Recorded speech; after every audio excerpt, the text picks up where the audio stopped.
Assalamualaikum warahmatullahi wabarakatuh. Perkenalkan, kami dari kelompok 11 akan mempresentasikan tentang skala pengukuran dan instrumen penelitian.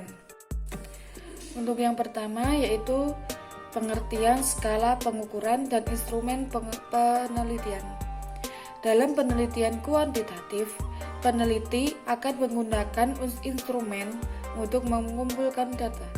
Sedangkan data penelitian kualitatif, naturalistik peneliti akan lebih banyak menjadi instrumen, karena dalam penelitian kualitatif, peneliti merupakan key instrumen. Instrumen penelitian digunakan untuk mengukur nilai variabel yang diteliti. Dengan demikian, jumlah instrumen yang akan digunakan untuk peneliti akan tergantung pada jumlah variabel yang diteliti. Macam-macam skala pengukuran, yaitu yang pertama skala Likert. Skala Likert digunakan untuk mengukur sikap, pendapat atau persepsi seseorang atau kelompok orang tentang fenomena sosial.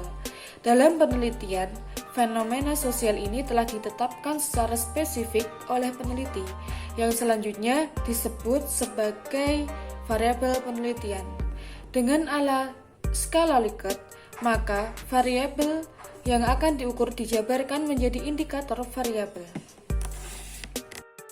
Skala Guttman. Skala pengukuran dengan tipe ini akan didapat jawaban yang tegas, yaitu ya atau tidak, pernah atau tidak pernah, salah atau benar, positif atau negatif, dan lain-lain. Data yang diperoleh dapat berupa data interval atau rasio dikotomi. Jadi, kalau pada skala Likert terdapat angka 3, 4, 5, 6, 7 interval dan kata sangat setuju sampai sangat tidak setuju, maka pada skala Guttman hanya ada 2 interval, yaitu setuju atau tidak setuju. Selanjutnya, semantik diferensial. Skala pengukuran yang berbentuk semantik diferensial dikembangkan oleh Osgood. Skala ini juga digunakan untuk mengukur sikap, hanya bentuknya tidak pilihan ganda maupun checklist, tetapi tersusun dalam satu garis kontinum yang jawabannya sangat positif terletak di bagian kanan garis dan jawaban yang sangat negatif terletak di bagian kiri garis. Atau sebaliknya, data yang diperoleh adalah data interval, dan biasanya skala ini digunakan untuk mengukur sikap, karakteristik tertentu yang dipunyai oleh seseorang. Selanjutnya yaitu rating scale. Dari ketiga skala pengukuran seperti yang telah dikemukakan, data yang diperoleh semuanya adalah data kualitatif yang kemudian dikuantitatifkan. Tetapi dengan rating scale, data mentah yang diperoleh berupa angka kemudian ditafsirkan dalam pengertian kualitatif. Responden menjawab senang atau tidak senang, setuju atau tidak setuju, pernah atau tidak pernah adalah merupakan data kualitatif.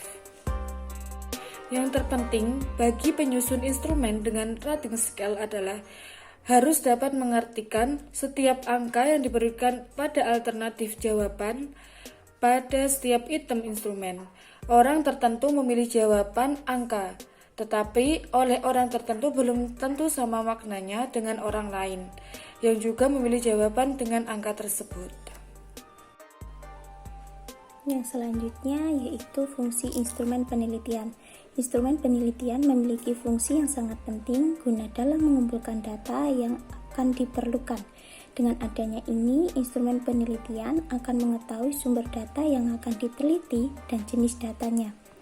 Dalam penelitian, pemilihan judul itu sangat penting, namun harus memperhatikan variabel yang akan digunakan agar dapat mudah untuk mengkontrol, mengkoreksi, dan berkonsultasi seperti judul, gaya dan situasi kepemimpinan, serta pengaruhnya terhadap iklim kerja organisasi. Judul tersebut menggunakan 2 variabel, yaitu independen dan 1 dependen. Yang kemudian validitas dan reliabilitas instrumen. Dalam hal ini perlu dibedakan antara hasil yang valid dan reliable. Hasil yang valid bila terdapat kesamaan antara data yang terkumpul. Namun, apabila hasil yang reliable bila terdapat kesamaan data dalam waktu yang berbeda. Kemudian pengujian validitas dan reliabilitas instrumen. Berikut ini dikemukakan cara pengujian yang digunakan untuk penelitian, yaitu pengujian validitas instrumen seperti pengujian validitas konstruksi, pengujian validitas isi, dan pengujian validitas eksternal. Pengujian reliabilitas instrumen. Pengujian ini dapat dilakukan secara eksternal maupun internal seperti touch result, equivalent, gabungan, internal conversion. Sekian presentasi dari kelompok kami. Apabila ada salah kata, mohon dimaafkan. Wassalamualaikum warahmatullahi wabarakatuh.